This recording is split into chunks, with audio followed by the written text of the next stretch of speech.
ubwo ngewe numva ko cyangwa ntekereza ko nibaza ko wenda naba narakatiwe kuko uwakatiwe ntago aba ari muri iyi myenda, ntago aba yambaye ino myenda.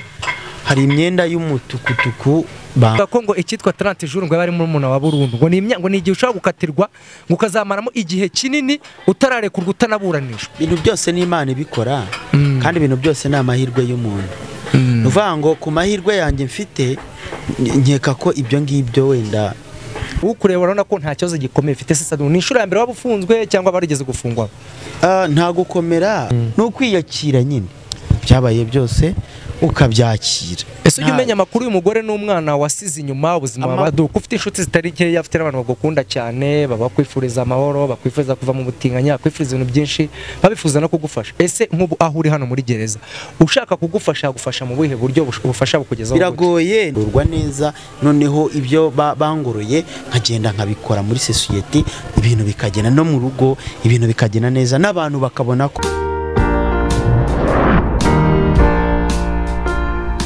Yes, of course, na mugabo nyarwanda zagara musore mwistagira uko ushingiye kuri metero n'imisago na sabe ushaka nyamana imyaka nta kasungwa meranza nyamusi gipfani bare bucura bw'abazigaba uwabo mufana bafana. Iyi ni Nowa 250 TV mu ntara zose z'igihugu ya gatandatu diaspora mu bihugu by'abaturanyi nka Uganda, Burundi, Tanzania n'ibindi.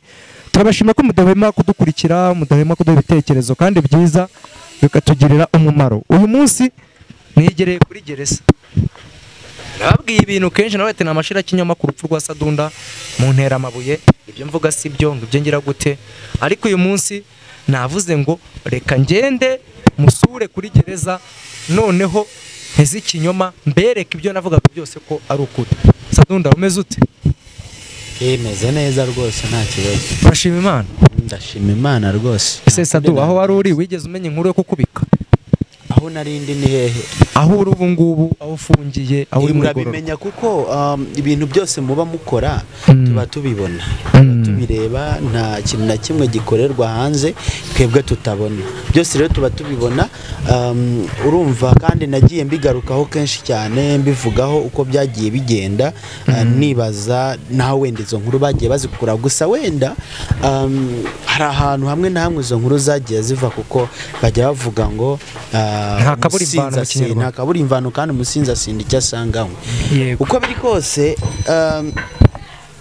ngewe story ni ndende nkuko nagiye nyiganiriza abanyarwanda uko yagiye iba n'abandi bose bagenda badukurikirana, ndetse n'aha ngaha ndi nagiye mbibaganiriza kenshi na kenshi. Urumva rero ngewe wenda aho nkeka biba byaravuye, ntigeze kugerageza kwinaga muri ruhurura bitewe nyine nuko numvaga ubwanjye nsa nkaho nditoromatize cyangwa se nsa nkaho niyanze, nsa nkaho nihebye. Icyo kintu cyo kwiyanga kiba cyaraturutse ku Sadou? No kuvuga ngo hari ikintu kikubaho ari ubwa mbere, cyamara kukubaho ukibaza nyine ese ndakora iki, ndabigenza gute, biraherera nyine ukibaza ibyo, ubwenge bukarenga, bwamara kurenga ugahitamo uwo mwanzuro uko wakiya ku buzima. Rero nyimara ubwo kwinaga muri iyo ruhurura nabyo hari aho byaturutse. Nyimara kwinaga muri ruhurura abantu bavugije induru kenshi kandi barambonye babona baranzi, nibwo rero batangiye gutangaza iyo nkuru ko naba napfuye. Rero ukuntu bayitangaje nuko ako kanya nyimara kwinaga muri ruhurura haje inzego z'ubutabazi z'ibanze bahita bankuramo banjyana kuri burigade. Mu kunjyana kuri burigade nta makuru yandi yasigaye aho ngaho, byarangiye aho. Rero wabonye ninazemo ni ushobora kuba yaratanze inkuru yuko inkuru yaje igira iti Sadunda yapfuye. Nanjye ndi mu bantu babajijwe kenshi, ese ko Sadunda bamukoreshaga no kuri Nowa, ese Sadunda koko yaba yapfuye? Nge ndati nta makuru ndi butange kugeza isaha. Ni benshi mu diaspora yabimbazaho nandi kuri TikTok, ndababwira ati nta kuri mfite ku rupfu rwa Sadunda, reka manze nshaka ukuri nzababwira. Ariko nyuma nza gukomeza ndaperereza, ngira ngo urabizi aho wari uri bwa mbere kuri brigade bisanzwe narahageze nubwo batanyemereye, ariko menya amakuru yuko waba ugeze ute ufunze batarakumanura ngo ube wageraho. Ese Sadou, nyuma yo kumanurwa ukagira gute, igihano cyawe cyangwa se wakatiwe igihe kingana iki? Ntabwo ngewe numva ko cyangwa ntekereza ko nibaza ko wenda naba narakatiwe kuko uwakatiwe ntago aba ari muri iyi myenda, ntago aba yambaye ino myenda. Hari imyenda y'umutukutuku bambara bakatiwe, nabwo biterwa n'igihe wagiye ukatirwa. Ariko kuba nambaye iyi myenda yererutse oranje yererutse y'iroza, uvuga ngo uko biri kose ndi mu minsi 30 y'agateganyo yo kuba bakiri gukora dosiye. Ariko nyine ntabwo dosiye yanjye nkeka ko yaba iri gukorwa, kuko uko biri kose nta kintu ntaba ndegwa gihari runaka. Bajya bavuga ko ngo icyitwa 30 jours ngo bari muri umuntu wa burundu, ngo ni igihe ushobora gukatirwa ngo ukazamaramo igihe kinini utararekurwa utanaburanishwa. Ibintu byose ni Imana ibikora, kandi ibintu byose ni amahirwe y'umuntu. Uvuga ngo ku mahirwe yanjye mfite, nkeka ko ibyo ngibyo wenda Imana itazabyemera. Niba barankatiye iyo minsi 30 ngomba kuyivamo nkataha uko biri kose, kandi mwese muzabibona ko nzataha. Rero byose ni Imana ibikora. Ubwo urumva rero niba nta cyaha nyine uyagirizwa runaka na dosiye nta cyaha yagirizwa, kandi ivuga ko wakubise umuntu ukanamukomeretsa. Vanga gukubita no gukomeretsa byose bikorerwa ntuza, bikorerwa iperereza bakareba nyine aho byaturutse. Rero mukuru aho byaturutse ntago waba uri iwanyu cyangwa se uri gukomeza wandagara aho hirya no hino. Gusa nyine niba ari igihe byaturutseho nabyo ubwo nyine hari aho biri. Niba nyine atari nanjye byaturutseho, ababikoze naho bagomba kubihanirwa, nta kundi byagenda. Ariko jewe mpagaze hano ku maguru yanjye abiri, nizera ko iyo minsi 30 nigera ngomba gutaha, cyane ko nkunda muri ibi bihe ndi kwizera Imana cyane, kandi ibyo ndi gukora cyane biganjemo Imana. Kuko inkuru nziza nuko ngewe nkuriye ndi pasitoro wa bamwe mu bakristo bari muri gereza. Yego, urumva rero uko biri kose ntibereye aho gutyo mu masengesho, nizera amasengesho, nizera Imana ko igihe runaka nikigera nje ngomba ku. Sadu, turabona muri gereza urakomeye cyane pe, ukureba urabona ko nta kibazo gikomeye ufite. Sadu, ni inshuro ya mbere wabufunzwe cyangwa barigeze gufungwa? Nta gukomera kuba guhari, kuko igororero ryose riba ari igororero.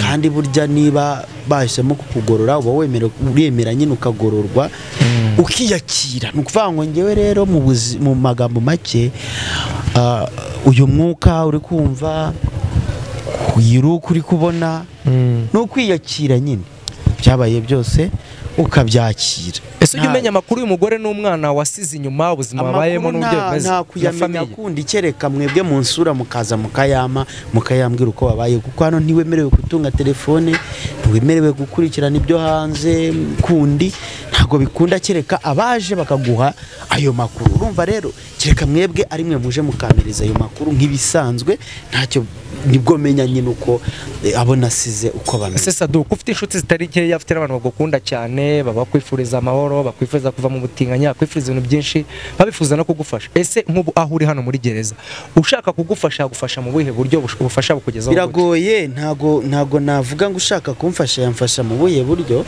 Gusa ubufasha bwa mbere ngiyewe nkeneye n'amasengesho yo kugira ngo mve hano nze hanze nkorera Imana nk'uko wenda byahoze. Ariko wenda kuvuga ngo kumfasha kundi biragoye. Harya umuntu ushaka gufasha mu buryo buri finance? Ikiriho nakumva cyaba cyiza ni ukumfashiriza umuryango nabo nasize, wenda mukabamfashiriza, mukabambera hafi, mukabahumuriza, igihe runaka nkazagaruka nkabasanga, mukabahamagara, mukabaganiriza. Nubwo buryo buri finance muri kuvuga, hakaba ari bo mufasha. Uze gutanga nimero yabo kugira ngo umuntu waba afite nimero yabo, uko iyo nibuka ndumva ari 079 24 87 256. Ndumva ari iyo ngiyo nimero ya madame. Yego, mwabandikira mukabafasha, ariko ngewe rwose ho ntago ndakeka ko bitankundira ko. Sadu, ngiye cyari kinzanye no kumara namashira kinyoma yo kwerekana ko ibyo navuze biri byo ari ibintu bigize gute, ariko mu byukuri ntago nasoza nakwajije ibibazo bibiri. Aho fungiye ni iki ubona wahombye, ni iki wungutse? Ukuvuga ngo icyo nahombye iyo ufunzwe rega uhomba byinshi uhomba byinshi ariko nubwo na mbere yaho gatoya ntaranafungwa ntabwo sinakeka ko ntari ndi guhomba kuko n'ubundi sinitaga ku nshingano nagombaga gukurikirana ariko uko biri kose iyo ufunzwe hari icyo bikwereka indi shusho bikwereka urumva rero ikintu cya mbere nahombye kuba wenda nakwita ku muryango nubwo ntawitagaho ariko uko biri kose iyo uri hanze cyangwa se iyo uriho burya niyo waba uri ikigoryi ariko abantu bakubona burya biba ari byiza mu kinyarwanda bavuga akamuga karuta gato akamuga karuta gato urumva rero ikindi cya kabiri wenda ndaza kucyo nungutse kuba ntakongera gusubiraho navuye ahubwo nkagororwa neza noneho ibyo bangoroye nkagenda nkabikora muri society ibintu bikagenda no mu rugo ibintu bikagenda neza n'abantu bakabona ko ibintu byahindutse koko. Sadunda ngana ku musozo nicyo kibazo cyane mu bundi nkasoza urateganya ko nuva ahangaha ugiye kubaho mu buhe buzima uzajya kuba he uzaba mu buhe buzima ngo kuba he biragoye kuba nakubwira ngo nzajya kuba he gusa nyine hari ibintu bigomba guhinduka nkabona ahomba kandi nkabaho neza icyambere na mbere njyewe ngiye kwimakaza nyuma yo kuva hano no gusenga Imana cyane ikampereza inzira nziza ngomba kunyuramo buri gikazajya ikanyibutsa inzira ngomba kunyuramo kandi nkagaragaza neza ko nahindutse yaba muri society nyarwanda cyangwa se muri society yaho uherereye ndetse no mu muryango wawe bikagaragara ko wahindutse kandi bikaba byiza. Urumva rero icyo ngiye gukora uko biri kose ngiye guharanira iterambere ryo gusenga Imana gukora neza gukorera Imana cyane byimbitse erega imirimo myiza dukora n'izaduherekeza ndagira ngo nkubaze ubutinganyi waraburetse burundu ibyo bintu ntago byemewe kubivugira hano kandi n'ikindi gihe yaba hano yaba nasohotse ntago byemewe kongera no kubimbwira byemewe bitaza no guteza ibibazo. None se Sadunda urateganya ko kuva hano nuva ahangaha ufungiye urateganya kuzongera ugasubirana na Innocent mu kabana? Yes, banyarwanda kazingira ngo murabyiboneye ibya Sadunda uko byagenze uko yagendekewe n'icyo ateganya bwa rugendo rutoroshye ngira ngo nakoze metero birenga 250 njya gushaka gereza Sadunda yaba agororerwamo cyangwa se igororero mu kindi kinyarwanda cyiza ariko ntago byanyoreheye cyane ngira ngo urugendo nakoze rwaye rurerure cameraman yabiberetse ariko Sadunda turamuganirije Sadunda yemera guhinduka Sadunda agira ati nzimakaza inzira y'amasengesho ibintu bibi byose nahozemo ntabwo nzabyongera na rimwe ngiye kuba umugabo muzima mpinduke nsenga Imana ariko tunamusabira cyane bana mu nkunda bana mukunda Sadunda rwose tumusabira umugisha ku Mana ikomeze mukomeze imwe Imana rwose azahinduke akomeze mu munyamasengesho nta kindi nabifuriza rero ibyiza byose bitangwa n'ikiganza cy'Uwiteka ndabibifurije amafufu amafa n'amafaranga bibafubike ciao ciao ibiganiro byo nakagaruka.